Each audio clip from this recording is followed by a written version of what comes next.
Estamos aqui para mais um episódio do HanaCast, o podcast que te conecta ao universo da saúde, bem-estar e do desenvolvimento humano. Vamos hoje trazer um tema muito impactante e muito importante que está ligado diretamente às relações com o trabalho, à forma como trabalhamos. Vamos falar sobre cultura empresarial e empreendedorismo responsável. Para esse bate-papo, trouxemos um convidado muito especial que, além de respirar empreendedorismo, ele tem a certeza de que a gente pode e deve ser feliz no trabalho. Ele já abriu e fechou várias empresas, é fundador do Conselho Mudando o Jogo, conselheiro profissional, professor de MBA, corredor de montanha e psicoterapeuta. Gustavo Sutti, seja muito bem-vindo ao HanaCast. Ana, muito obrigado por me receber aqui. É um prazer estar com você para conversar. Legal. A sua trajetória é fascinante, né? Você passou por várias empresas, né? Dá para ver aqui pelo seu currículo, desde a publicidade até a psicoterapia. Para começar a contar para a gente um pouquinho dessa diversidade de experiências que certamente moldou a tua visão com relação à cultura empresarial e ao empreendedorismo responsável. Fala um pouquinho para a gente aí de que forma que você vê tudo isso hoje. Nós temos tempo. É longo, né, Gu? Eu vou começar contando um pouco da minha história mesmo, né? Eu sou de uma família de 7 filhos. Eu tenho um irmão gêmeo, eu nasci já com irmão gêmeo, então eu já nasci com 2. E meus pais depois tiveram mais um casal de gêmeos e depois adotaram 3. Que história bonita. Então, fez-se 7. Meus pais são médicos, minha mãe é pediatra infectologista, uma grande infectologista, meu pai é um cirurgião torácico. E você fugiu totalmente Eu fugi. disso. Eu fugi, é interessante, tem a ver também com a minha relação de trabalho, porque era interessante, eu via meus pais trabalhando tanto, mas tanto, Sim. tanto, estudando tanto, que eu falei, eu não quero isso. Eu quero uma outra vida, eu não quero isso. Mas o meu irmão gêmeo, por exemplo, é médico, é cirurgião cardíaco, eu tenho uma outra irmã médica também. Quer dizer, 50% das crianças que É vieram muita juntas. gente, né? Eram 7, com certeza. Né? Mas por que eu estou falando dessa minha família? Porque é uma família diversa. Então eu aprendi desde cedo a respeitar a diversidade. São diversas pessoas, de diversas formas, com diversas vontades, e meus pais sempre respeitaram o que cada um quis ser, né? Então, isso já vem daí uma série de coisas minhas. É uma base, né? Uma educação só, obviamente, né? Um pilar só, né? De educação, tudo, mas que cada um foi saindo a seu jeito. Com muito respeito a isso, porque a minha visão de mundo, de trabalho, tem muito a ver com a diversidade. Para mim, a diversidade real, que é a diversidade de ideias, diversidade de pensamentos. Isso, para mim, é a diversidade que realmente importa. Você respeita o outro do jeito que ele é, do jeito que ele pensa, do jeito que ele sente as coisas, né? Sim. E aí eu comecei a trabalhar muito cedo. Eu comecei aos 17 anos, eu já estava trabalhando, era office boy. Que eu queria trabalhar. Eu lembro que eu entrei a primeira faculdade que eu fiz foi Relações Públicas. Fazia lá na USP e eu queria trabalhar, porque eu queria meu dinheiro, queria fazer minhas coisas. Sim, a tua independência, né? Aquela história toda. Sim. E fui trabalhar. Só que eu trabalhava muito, comecei a trabalhar, de lá eu fui trabalhar com tecnologia da informação, virar programador, não sei o que lá, virei programador. E as pessoas me perguntavam o que eu faço da vida, e minha resposta era, tanto faz, trabalho não é lazer. Nossa. Eu trabalho para ganhar dinheiro. Sim. Então, eu desconectava o trabalho da relação de prazer, né? Era ligado à obrigação, à necessidade. Mal necessário, é isso aí. Tem que fazer e tal. E eu vivi muitos anos assim. E eu lembro, depois eu trabalhei numa empresa que não tinha esse nome antigamente, né? Eu tenho 50 anos. Era uma startup, mas a gente não chamava de startup naquela época, né? Mas foi uma das primeiras agências webs do Brasil. Oh, que incrível! Foi muito legal, assim. Eu comecei a trabalhar como programador e aí para estruturar as plataformas de desenvolvimento de sites, não sei o que lá, blá, blá, blá, que eu já vinha de uma história de DBA, Oracle, de não sei o que, parará. Só que rapidamente eu migrei para a área de negócios, porque eu sou uma pessoa de negócios, eu gosto de fazer negócio.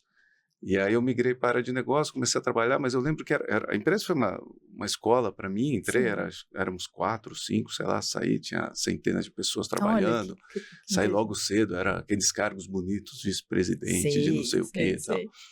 Mas eu tinha uma relação ainda com o trabalho que não era boa. O trabalho era um trem para ganhar dinheiro. Tinha que ganhar dinheiro no trabalho e ia ser feliz fora do trabalho. Não daria para associar. Não de daria forma para alguma. associar o trabalho. Isso é interessante, se a gente der um passo para trás e olhar a origem da palavra trabalho. A palavra trabalho vem do latim tripalium. Tri de 3, palum, estaca de madeira. O tripalium é aquele instrumento de tortura que um X no chão com um pau no meio e as pessoas eram presas. Então, na Idade Média, no início lá da Idade Média, quem que ia para o tripalium? Quem não pagava os impostos. Quem que pagava imposto? Nobreza e realeza nunca pagou imposto. Nobreza e igreja nunca pagou imposto. Clero, né? E clero nunca pagou. Então, quem era? Eram quem trabalhava, quem produzia. Então, com o tempo, o instrumento de tortura, que sabe qual é o nome dele? Trampo. Então, você fala, que vem até de uma gíria, a gente né? fala, tô indo pro trampo, associando. Né? Então, ir para o trampo é literalmente ir para um instrumento de tortura, é ser torturado. Então, isso ficou uma memória celular na gente, de que trabalho é igual a tortura. Com certeza. Então, a gente tem essa relação. E tem uma outra história, né? O trabalho, antigamente, o trabalho era feito dentro de casa. Depois, com o tempo, o que aconteceu com a Revolução Industrial? O trabalho foi tirado de casa. Então, as pessoas saem para trabalhar deixam a família em casa. Então, o trabalho que era uma coisa nuclear, familiar, então, a pessoa nascia sapateira, e seu pai era sapateiro, era sapateira. Sim, ia passando pelas gerações. Isso mudou. Isso tirou as pessoas do trabalho, tirou as pessoas de casa. Depois tem outras, depois a gente pode filosofar sobre isso, mas isso fez com que o trabalho realmente, para a maioria das pessoas, ainda hoje, seja um trem desconectado de quem ele é. E eu vivia assim. Mas, de repente, eu comecei a entender que... Aí eu virei empresário, né? Depois eu saí dessa empresa, fui virar empresário. E eu comecei a perceber que, para a empresa ser bacana, o sócio precisava estar feliz. Olha, interessante. O sócio precisava estar feliz mesmo. Você precisa ser feliz no trabalho. E aí, esse foi o meu caminho. Aí eu fiz publicidade, eu hoje sou psicoterapeuta. Eu fui buscar ser psicoterapeuta muito mais com um trabalho de autoconhecimento, para eu me entender melhor. Sim. Porque hoje eu sou conselheiro de empresas, né? Eu tenho mais de 4.000 horas de experiência. Depois eu quero que você fale bastante sobre Vou isso, falar. Porque é absolutamente interessante. E relevante, né? E muito relevante. A minha paixão são empresas familiares, e para eu lidar com as condições das empresas familiares, eu fui entender as dinâmicas emocionais que regem isso tudo, né? E aí foi por aí que eu fui nesse caminho de sair de uma relações públicas, me formar em publicidade, me transformar em psicoterapeuta e navegando nessa viagem toda. Que interessante, Gustavo. Então, quando você procura, né, quando nós procuramos a psicoterapia, é realmente o pontapé inicial, assim, o primeiro degrau é buscando um autoconhecimento, né? Depois que a gente tem aquilo que eu acredito que nunca teremos em sua profundidade, mas que a gente tem algo bem delineado, muito mais claro do que antes de ter o acesso à psicoterapia, você também aflora a forma de ver o mundo e de ver as pessoas que estão à sua volta, né? E passa, inclusive, a transbordar as emoções, né? Você consegue detectar direitinho o que te deixa chateado, o que te deixa alegre, né? E o que você está sentindo naquele momento. Isso, entendi. A gente não é treinado para isso. É verdade. A gente não é treinado, né, para falar. Então, tipo, Ana, o que você está sentindo agora? Eu estou feliz, eu estou nervosa porque a gente está gravando, o que você está? E as crianças não são treinadas, né, para isso. E a gente precisa, para mim, o meu entendimento de autoconhecimento, eu busquei um caminho de autoconhecimento que chama Pathwork, caminho do trabalho. Até o nome é interessante, né? Mas o Pathwork, eu sou psicoterapeuta Pathwork. O Pathwork é um trabalho que foi sistematizado por uma mulher chamada Eva Perracos nas décadas de 60 e 70. Ela canalizou 258 palestras e organizou o trabalho, mas a minha cabeça é lógica, então ele é bem sistematizado. Assim. Sim. Então ele sistematizou isso de uma maneira bacana. Mas a minha visão é que o que a gente tem que fazer em termos de autoconhecimento é sentir tudo aquilo que a gente está sentindo. Sim. Esse é o máximo do processo de você estar conectado consigo mesmo. E é difícil, porque a gente foge do sentir. Sim, inclusive, eu sempre costumo dizer que em algumas cavernas escuras daquilo que a gente pensa, daquilo que a gente sente, tá lá os nossos maiores tesouros, né?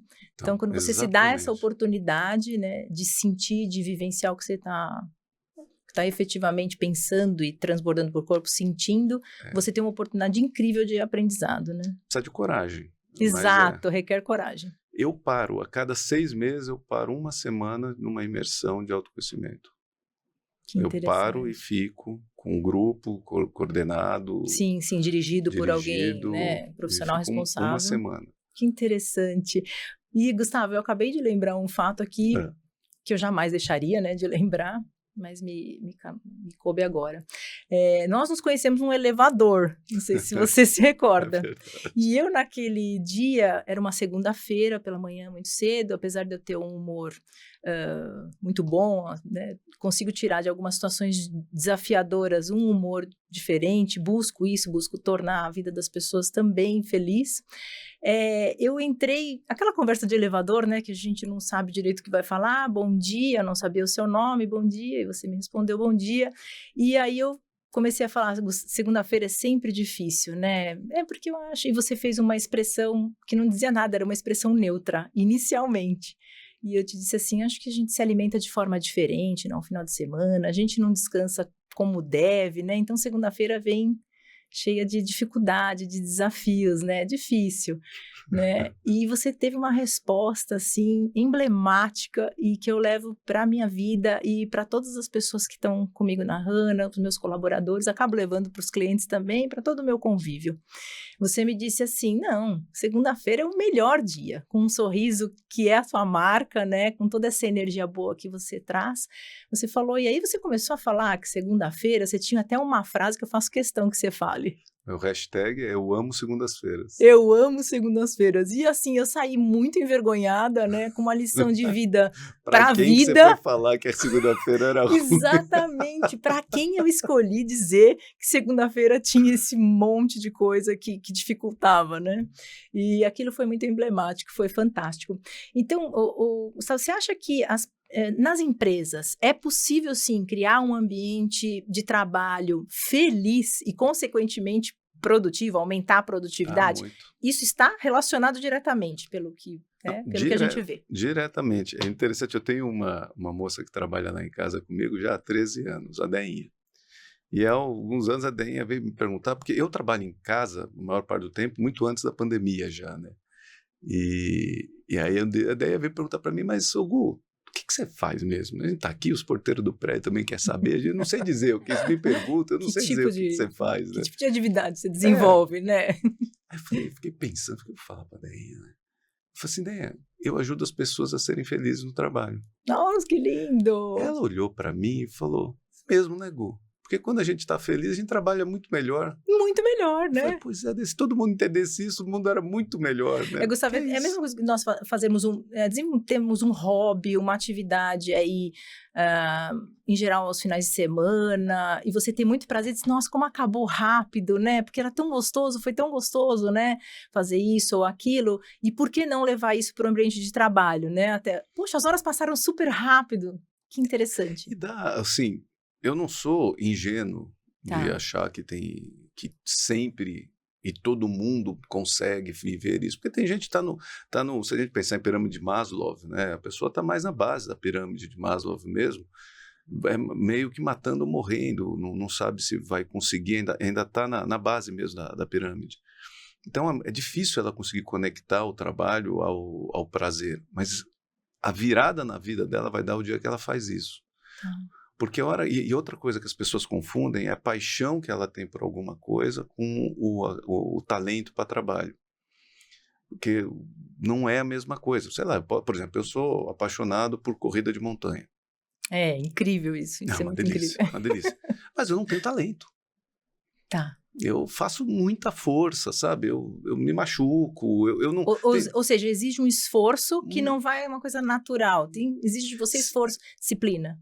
Isso exige, isso é uma delícia, mas o que eu quero dizer é o seguinte, não é uma coisa natural minha. Tá. Não é uma coisa natural. Eu brigo com isso, meu corpo briga com isso, tal. Eu adoro, continuo fazendo, etc. Mas se eu quisesse trabalhar com isso, porque eu falo, pô, é minha paixão. Como tem muita gente fazer, eu tenho paixão por cozinhar, vou abrir um restaurante. Bicho, são duas coisas diferentes. Eu acho que eu posso te dar meu exemplo, né? Eu sou advogada de formação, você sabe, né? E eu advoguei durante muito tempo e depois eu fui prestar concurso, não deu muito certo e eu então fui para o ramo do mercado de saúde suplementar, né? Justamente na área de relacionamento. Eu sou uma pessoa que tem facilidade, uma facilidade inata, né? De fazer conexões, de me relacionar, tenho muita alegria disso. E nessa situação, eu encontrei o que eu tinha muita vontade de fazer, Que né? é um talento natural seu. Exato. Vem não do meu hard skill, vem do meu soft skill. Tipo assim, isso é uma coisa que tá do meu coração, né? E a relação, ela exige também essa coisa do sentimental, das emoções, né? De que você consegue, eu acho que persuadir é uma palavra muito pesada, mas de um convencimento doce, né? De você trazer a pessoa para o teu lado. E, então, eu sempre trabalhei na área de pós-venda e eu posso te dizer que eu me encontrei e sempre fui muito feliz fazendo isso. E para decepção da minha mãe, né? Porque, poxa vida, formou uma advogada, tudo. Então, isso foi bastante difícil. Mas isso, eu consegui ver que essa minha habilidade, que era nata, deixava o meu dia uma delícia de fazer, entendeu? Deixava o meu dia uma delícia. E acaba tendo receptividade, né? Naquela época do cliente, da chefia, né? Porque aquilo é tão natural... Você não faz força. Que exato. Você até ali, a técnica, obviamente, que eu tive que me adequar ao que era o assunto para poder... Exatamente. Mas é fácil. É assim, eu gosto de joguinhos também, eu jogo muitos joguinhos principalmente com o Rafinha, meu filho. E tem coisas assim, você põe mais energia numa habilidade do personagem, da personagem lá do joguinho, ela vai muito mais. Você põe a mesma quantidade em outra habilidade que não é a nata dele, quase não faz diferença. É a mesma coisa. Pois é. Então, bota energia no que você tem de natural. Mas você precisa buscar isso para achar isso para fazer. Teve uma época na minha vida, eu construí um curso, foi feito por mais de 10 mil pessoas, que chamava Como Reencontrar Sua Arte. Nossa, que é exatamente para você descobrir o que você ama fazer do trabalho. Aí depois como estratégia de negócio, eu foquei nos empresários, e aí eu mudei, e aí hoje estou aqui com você. Que legal, muito legal. Falando de empresário, Gustavo, então, até relembrando um pouco da minha vida, eu deixo, então, o direito e parto para o mercado de saúde suplementar, trabalhando sempre em operadoras de saúde, né? E chega um momento da minha vida, 2011, que eu resolvo empreender. Então, aproveitando a sua presença e todo o seu conhecimento, eu queria que você falasse um pouquinho, porque a gente romantiza um pouco, né, de ser empreendedor, de ter a liberdade de não ter uma chefia direto, né, mas os desafios são muito grandes, né, que também não nos abate para aquele que tem foco e que vai sempre em frente, né, mas como que eu vou equilibrar isso? Vamos dizer assim, para as pessoas que nos veem hoje, equilibrar o sonho de ser empreendedor, né, a realidade efetiva de abrir um negócio. Bom, ser empreendedor, ele demanda muita energia, né? Realmente não é para todo mundo, não é uma questão de ser melhor ou pior, é de talentos e habilidades naturais que você tem, né? O empreendedor é uma pessoa, quando a gente, primeiro tem essa ilusão, né? Você é dono do meu tempo. Você vai, mas lembrando que você vai usar seu tempo em diversos lugares. Verdade. Você vai, mas... Eu trabalho de novo a Deinha, ela fala, eu falo lá em casa também. Deinha é um ótimo exemplo, né? Porque é na vivência dela que a gente... Eu falo lá em casa pro meu marido, pro meu filho, pra minha filha lá, nossa, o quanto você trabalha, eu não acredito o quanto você trabalha. A gente olha, acha que empresário não faz nada. Eu falo, não, eu trabalho, mas eu acho o equilíbrio. Sim, isso é muito importante. É muito importante. A minha mulher é a Andréia. Você a conheceu um dia numa sala VIP no aeroporto. Exatamente. E nós temos um conceito de vida muito bacana, que é um conceito de vida sabática. Nossa, que incrível! Fala pra gente sobre isso. É uma delícia. A Andréia é uma super empreendedora também. Ela é uma médica dermatologista, uma das maiores referências no mundo em fios de tração. Aliás, nesse instante ela está dando uma aula no Congresso de Sheila lá agora. E... parênteses, o meu melhor papel hoje em dia, eu sou um super conselheiro, super empresário, mas o meu melhor papel é primeiro-damo. Eu sou muito bom como primeiro-damo. Ai, que incrível! Eu acompanho, que faz parte da nossa vida sabática, eu acompanho ela pelo mundo. Ela vai dar aula na Coreia, vai dar aula na França, vai dar aula não sei aonde. Eu vou junto e fico lá com ela, Que olhando ela no show! palco, Admirando. chorando, fico que todo legal. emocionado. Mas a gente tem esse conceito de vida Tá. sabática, que é o seguinte, é o entendimento de que o trabalho ele está muito vinculado ao prazer. Quando a gente pega empresário, uma característica de empresário é que a libido do empresário está muito no trabalho. Está muito. Você é empresária. É verdade. Tem muito eros no trabalho. Total, né? E o foco, você canaliza, né? Acaba Tem canalizando. tesão. A gente tem tesão no trabalho. Sim. Não é uma coisa, puta, mas você trabalha 12 horas por dia? Sim. Sim, mas você está aqui, sei lá, no fim de semana, você está olhando o seu celular, você está verificando? Sim. E tá tudo bem? E tá tudo bem. Porque o trabalho, ele está vinculado ao prazer muito diretamente com o empresário. Com certeza. O problema é a culpa. E eu sou psicoterapeuta, eu só atendo empresário. A culpa, eu ainda não vi, me fala. Como que A é? culpa, porque você tem... Talvez eu sinto a culpa e não sei, né, aonde tá. Ou talvez não sinta, tá tudo bem. Tá. Mas, em geral, você tem culpa porque você devia estar dando mais tempo para outras coisas, porque você devia estar fazendo outras coisas, você tem... Tá. É isso que precisa lidar. O que a gente precisa aprender é que, assim, tudo bem, o trabalho, ele é fonte de muito prazer para a gente também, mas tem outras coisas. Tá. E a hora que você começa, por exemplo, a não cuidar de você mesmo, Tá. aí já não está legal. É. E o que tem que entender é que isso atrapalha o trabalho.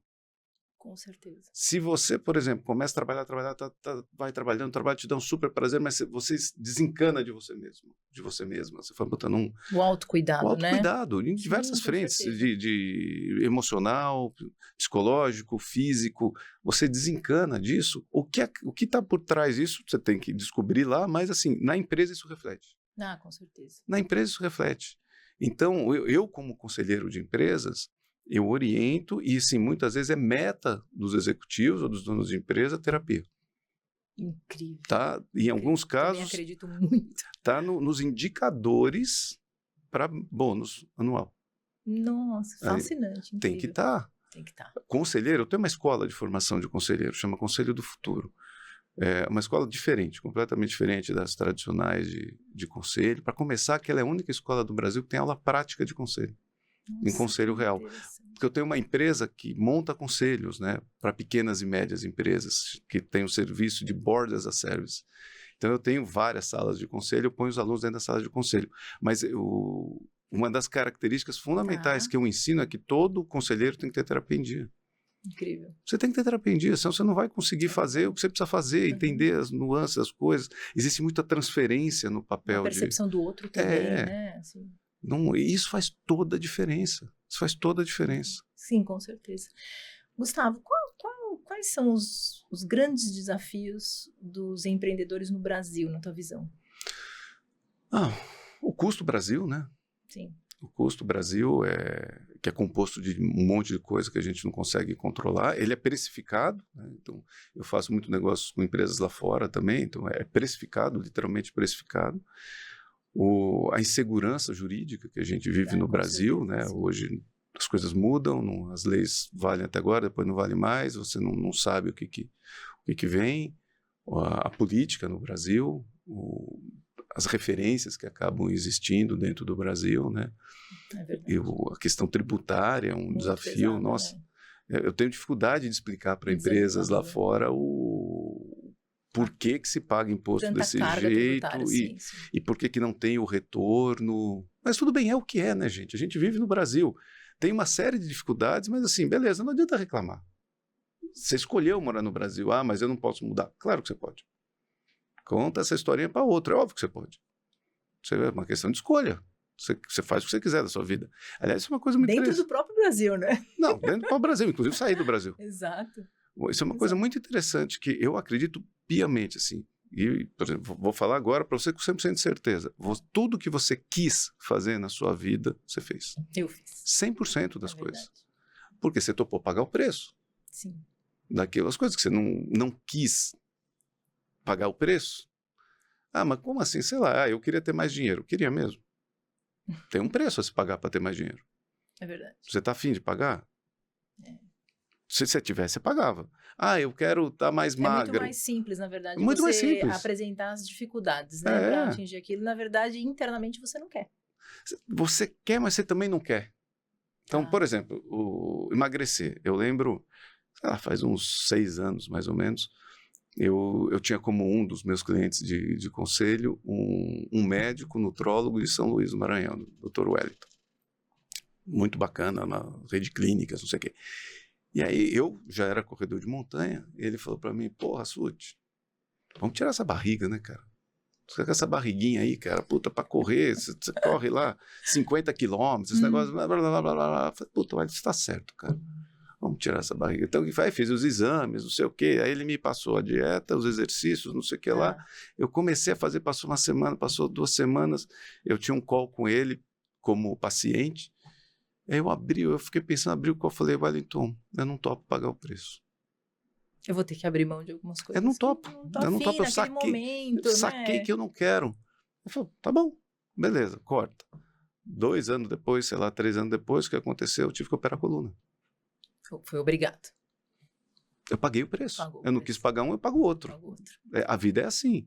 Então eu continuei correndo num volume de corrida muito alto, numa intensidade alta, com sobrepeso. Algum lugar estourou minha coluna. A conta chega, né? A conta chega. Não tem jeito, né? Então a gente tem que escolher o preço que a gente quer pagar. E como empresário, a gente tem que estar sempre escolhendo o que a gente quer pagar o preço. Sempre. Empresário, para mim, tem uma palavra para empresário que é chave: clareza. Você tem que ter clareza de onde você está, clareza de onde você quer chegar e clareza das escolhas que você vai fazer no caminho. Nessas etapas, né? Até chegar onde você quer chegar. E cada escolha é em renúncias. É assim, sabe? Isso é ser adulto, né? Sim, com certeza. E é uma delícia. Ô, Gustavo, você fala muito sobre liberdade, né, no empreendedorismo. O que de verdade é isso na prática, né? Eu sou um apaixonado. Liberdade, para mim, é o meu valor primordial. É liberdade. E a liberdade, eu demorei anos para entender que a liberdade vem com a disciplina. Tá. Para mim, eram coisas antagônicas. Né? Eu falava, não, para mim, disciplina era uma coisa castradora, né? E aí eu me recusava a ser disciplinado porque eu não queria ser castrado. Diretamente ligado a à castração. Uma imagem que eu tinha de castração. E aí eu comecei, depois que eu entendi isso, eu comecei a trabalhar a disciplina. Mas a liberdade no trabalho é você poder fazer as suas escolhas. É você fazer as suas escolhas. E aí eu volto para a história da vida sabática. Exemplo de detalhes de vida sabática. Então, eu e André, nós não queremos tirar um ano sabático. Não temos a menor vontade de tirar um ano sabático. A gente poderia? Poderia. Não tenho a menor vontade. Por quê? Porque eu gosto de trabalhar. Eu sei que se a gente tirasse o ano sabático, nas primeiras 2 semanas a gente já tinha montado um novo negócio. Ai, que tal essa veia, né? A gente já montava um novo negócio. Não é, a gente sai para viajar só nós dois, a gente já sai com uma ideia de negócio, a gente já compra alguma coisa, a gente já começa a fazer. Nossa. Então nós não temos vontade. Mas, por exemplo, sabe? É o que faz da vida mais instigante, né? Interessante. Pra gente porque nós somos empreendedores. Lógico, já tem essa veia que é nata, né? Agora, sabe o que a gente faz, por exemplo? A gente treina 3 horas da tarde. Mas, Gustavo, por que vocês têm 3 horas da tarde? Porque eu posso. Na verdade, para me lembrar que eu posso. Que interessante. Como você pode. Sim. Como todo mundo pode, gente. Principalmente os empreendedores. Quem é CLT vai ter mais dificuldade com isso. Mas também dá para negociar. Se fosse comigo, conseguiria fácil. Mas que eu posso. Então eu adoro, porque me dá uma sensação de liberdade. Eu treino 3 horas da tarde, estou no parque correndo. 3 horas da tarde eu estou numa sala de treino com a mais bonita lá fazendo nossos treinos. Da delícia. Legal. Mas é por isso, porque a gente precisa criar na nossa vida esses espaços, gera muita liberdade.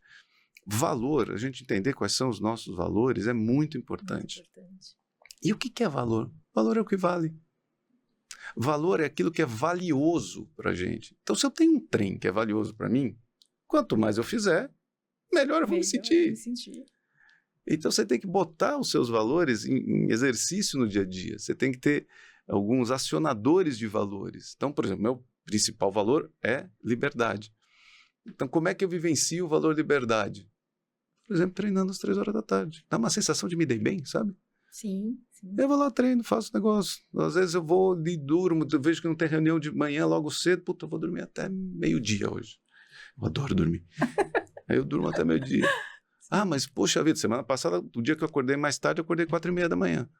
Porque foi o que se apresentou. E tá tudo bem, mas são escolhas que eu fiz. Se eu acordo 4:30 da manhã para trabalhar, por que eu não posso acordar meio-dia também? Sim, entendo. Se eu trabalho, anteontem minha última reunião acabou 11 horas da noite.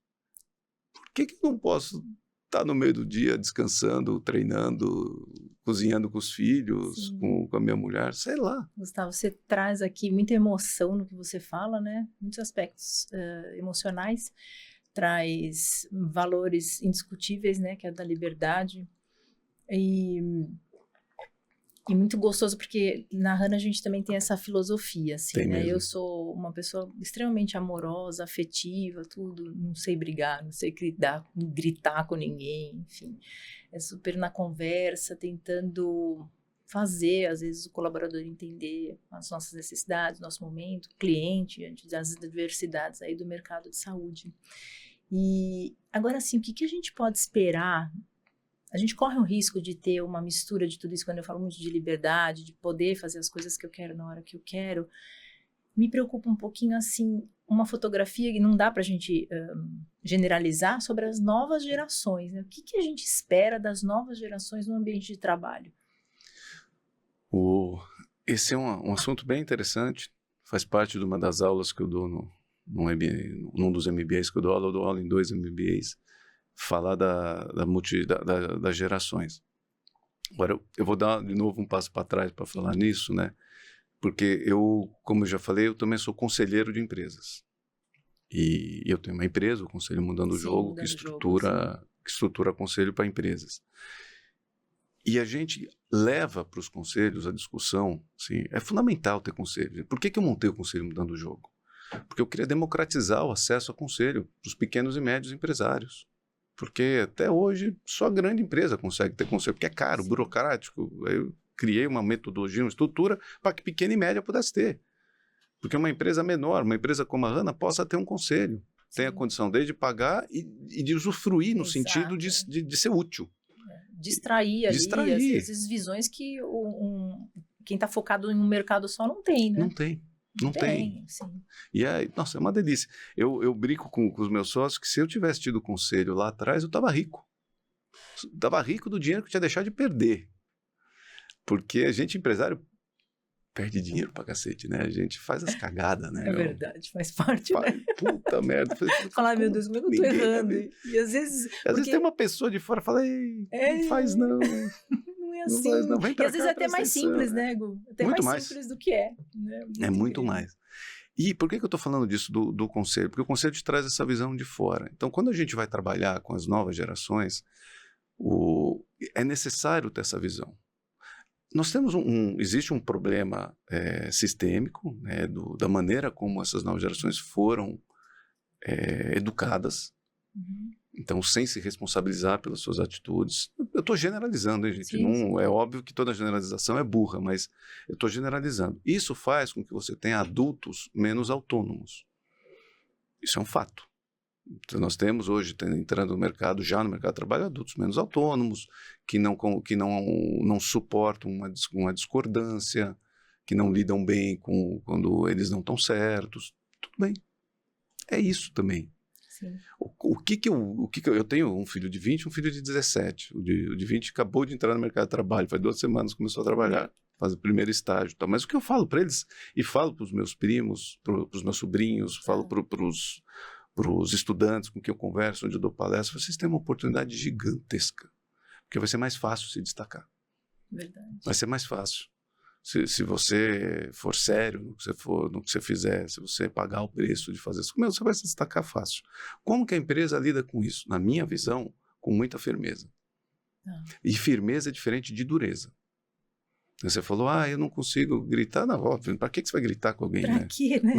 Eu não vejo sentido. Não é só que eu não tenho isso na veia, eu não vejo sentido. Né? São 2 trabalhos, o trabalho de ficar nervoso e o trabalho de desficar. E não que eu não tenha passado experiências assim na minha também. vida profissional. Eu tinha um chefe que chamava todo de burro, que você é burro, também. Que você não sei o quê. Eu lembro de ele falou que você é burro. Eu falei, cara, tinha 20 anos, sei lá. Eu falei pra ele, se eu sou burro, você é mais burro ainda, porque foi você que me contratou.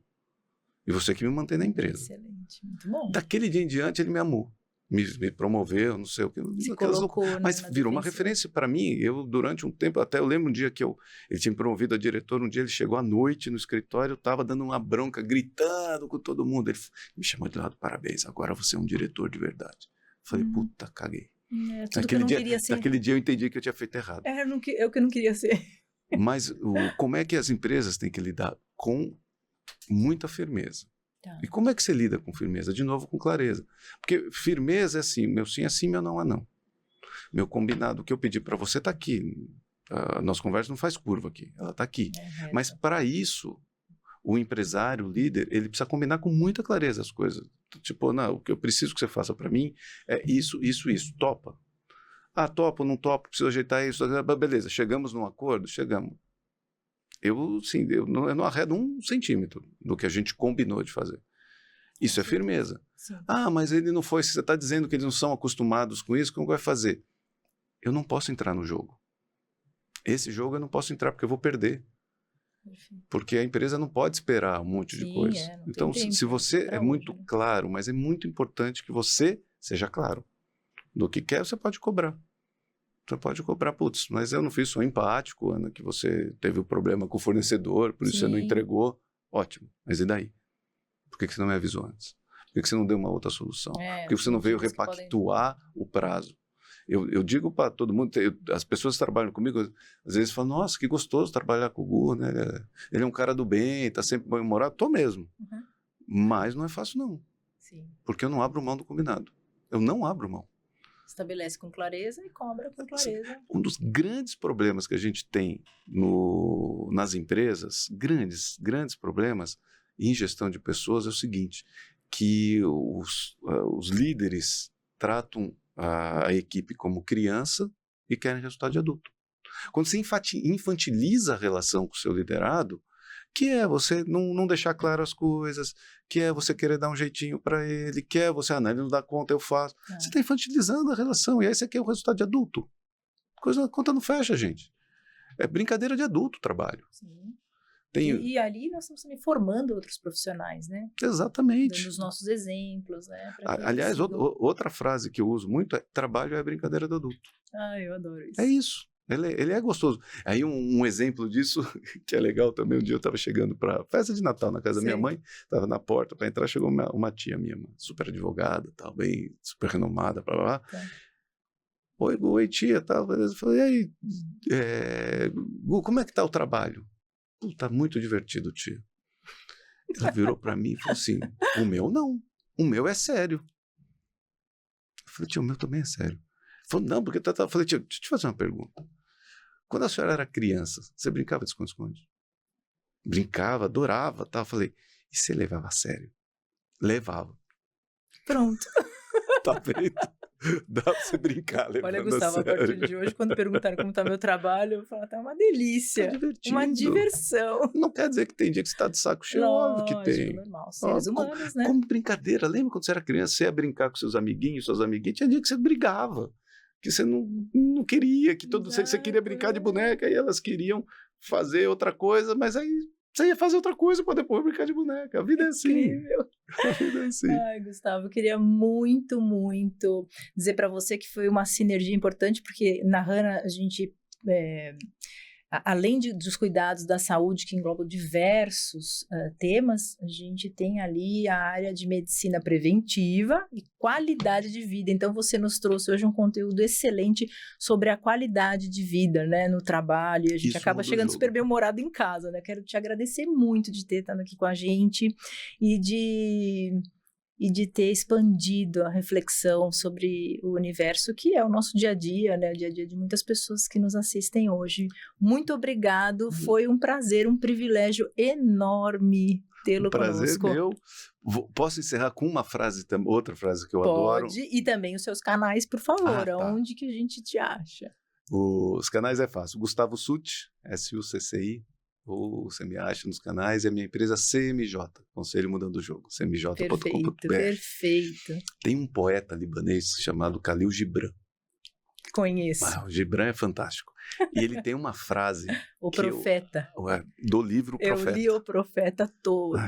Do capítulo Trabalho do Profeta, essa frase. Ai, que incrível. E a frase... Me relembre. Não, a frase é: trabalho é o amor que se tornou visível. Ai, que Isso é maravilhoso. Trabalho é o amor que se tornou visível. Essa é a frase que orienta toda a minha vida. Nossa, Gustavo, muito, muito obrigada mesmo. Prazer. Obrigada. E agora, sigam o RanaCast em sua plataforma preferida para ver as próximas conversas. O nosso próximo tema fala sobre a medicina sobre uma visão holística, com uma expert no assunto. Para conhecer a Rana, www.rana.com.br. Siga a gente para mais informações.